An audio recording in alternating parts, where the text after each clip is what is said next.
I mean, I think the good news and the bad news is that just because a whiskey is older or more expensive doesn't make it better, right? I mean, if it was only that simple, right, then I wouldn't need to write the whiskey Bible. Yeah. But I think a lot of folks assume that, okay, this whiskey is $50 and this other one's $100. I'm going to like it twice as much. And it's like, that's usually not that straightforward, right? It's what the prices reflect like actual costs, right? Like as you're aging whiskey, what we call the angel share, fancy way of saying evaporation, right?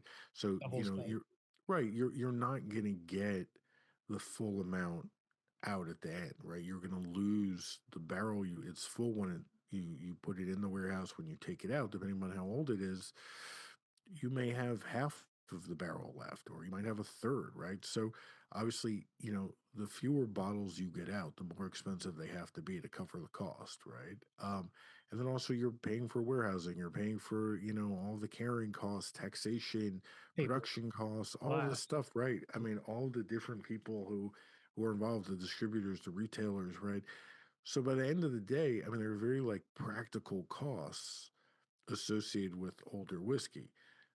Some older whiskeys are incredibly delicious and you may love them. Some older whiskeys taste like liquid wood, and it's very subjective, right? Yeah. Some people like that. Like some people Mhm. really like tannic whiskey. Mhm. And sometimes it works, sometimes it doesn't. Sometimes it's very hard to predict. It's both an art and a science. So, you can have two or three barrels sitting next to each other.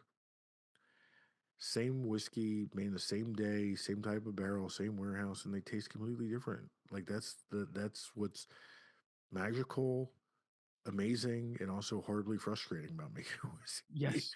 is And that it's like is very frustrating consuming unpredictable. as well. Right. So again, I mean, I think there's also this assumption that craft spirits are inherently better than spirits from big producers, right? Which is, like That's a fair assessment as well. I think buying eggs or buying butter or cheese, that might actually be true, right? You go to the Mhm. farmer's market, Mhm. organic small producers who are, producing, meat or eggs or any poultry or whatever, probably going to be better than supermarket brand stuff, right? Mass market stuff, right? Um, Spirits like not that easy, right? Because the everybody uses the same grain for the most part. Everybody Yeah. uses the same machinery, the same stills. Yep. Everybody uses the same barrels. If anything, the smaller producers are disadvantaged because they get their grain after the bigger ones have bought it. They don't have the barrel contracts. They're often forced to use barrels that aren't as good or grain that's not as good. Yep. And they don't have the Or technical source their stuff. know-how. Right, exactly. Or their source. So again, I mean, I think that, And for those listening at home who not sure what we mean by sourcing, is like especially a younger yeah, distillery doesn't have, because making whiskey takes time.